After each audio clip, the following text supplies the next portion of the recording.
Hello friends, welcome to my channel Divya's cook and decor. Oil జిడ్డు మరకలు oil బాటిల్స్కి, క్యాన్కి, దీపాలకి అంత ఈజీగా వెళ్ళదు. నేను క్లీన్ చేస్తూ నా ఎక్స్పీరియన్స్, ఇంకా నేను ఎలా క్లీన్ చేస్తే ఈ ఆయిల్ జిడ్డు మొత్తం పోయింది అనేది చూపించబోతున్నాను. పెద్దవాళ్ళు చెప్పింది ఇంట్లో ఉన్న వాటితోటే ఈజీగా క్లీన్ చేయవచ్చు. సో ఈ వీడియో ఎండ్ వరకు చూడండి అసలు ఈ ఆయిల్ క్యాన్కి జిడ్డు ఎంతగా పట్టేసిందో. ఇలా ఉన్న ఆయిల్ క్యాన్ తెల్లగా ఏ మురికి లేకుండా ఇలా ఎలా అయిందో క్లియర్గా ఈ వీడియో ఎండ్ వరకు చూస్తే క్లియర్గా అర్థమవుతుంది. ఫస్ట్ అయితే సబీనా పౌడర్తో పోతుందేమో అని ట్రై చేద్దామని ఆ పౌడర్ మీద నిమ్మకాయ, లెమన్ పిండుకొని, జ్యూస్ని పిండుకొని, ఆ స్టీల్ పీచుతో చింతపండు, దాని మీద చింతపండు కూడా పెట్టుకొని ఆ ఆయిల్ గిన్నెకి మొత్తం రబ్ చేస్తున్నాను పోతుందేమో చూద్దామని ఈ సబీనా పౌడర్ తోటి. ఫస్ట్గా అలా రబ్ చేశాక కొద్దిగా మురికి అనేది వెళ్ళింది, కానీ ఆ జిడ్డులాగా క్యాన్కి పట్టుకొని సెటిల్ అయి ఉన్న మురికి మాత్రం పోవట్లేదు. అప్పుడు నైఫ్ లేదా స్పూన్ తీసుకోవచ్చు మీరు. నేను పాత నైఫ్ ఉంటే అది తీసుకున్నాను. అది తీసుకొని ఆ స్టిక్ అయి ఉన్న మురికి జిడ్డు మీదకి అలా గీకుతున్నాను.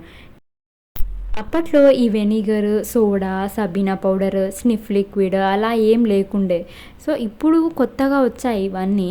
కానీ అప్పట్లో వారు ఈ చింతపండుతోనే క్లీనింగ్ అనేది చేసేవారు.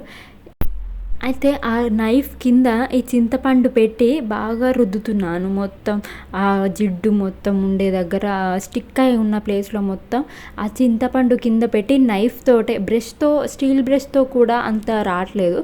సో ఆ నెక్స్ట్ లెవెలే ఈ నైఫ్ కింద చింతపండు పెట్టి బాగా రుద్దుతున్నాను. ఎక్కడైతే మురికి ఉందో ఆ చిన్న చిన్న కార్నర్స్లో మొత్తం అలా నైఫ్ తోటే రుద్దుతున్నాను. చూద్దాం మురికి అనేది ఎంతవరకు వెళ్తుందో, ఎంతవరకు మనం తీయగలమో అంతవరకు మొత్తం క్లీన్ చేస్తున్నాను.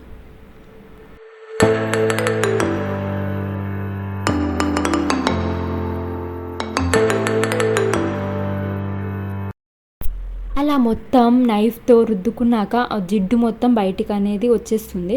తర్వాత ఈ మన ఇంట్లో ఉండే ఈ సోప్ తోటే ఈజీగా సోప్తో బాగా ఏ మురికైనా వచ్చేస్తుంది.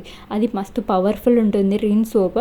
అలా సోప్తో డైరెక్ట్గా అన్నా రుద్దొచ్చు, లేదా బ్రష్తో అయినా అలా చూడండి, బ్రష్తో లేదా నైఫ్తో అన్నా అలా రుద్దిన జిడ్డు అనేది తొందరగా వచ్చేస్తుంది.